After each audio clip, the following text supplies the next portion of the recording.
ગાયો ભેંસો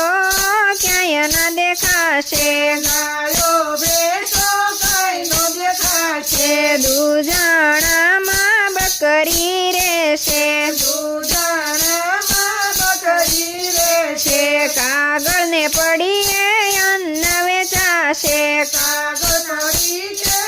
અન્ન વેચાશે પેદી પડીએ પાણી વેચાય અમને યુગારજો ભગવાન પેદી પડીએ પાણી વેચાય અમને યુગારજો ભગવાન પાણી પેલા પવન ફૂંકશે પાણી પેલા પવન ફૂંકશે નદીઓમાં તે દી નીરના રહેશે નદીઓમાં તેજી નીરના રહેશે ઘેરે ઘેરે વાહન ચાલશે ઘેરે ઘેરે વાહન ચાલશે તેજી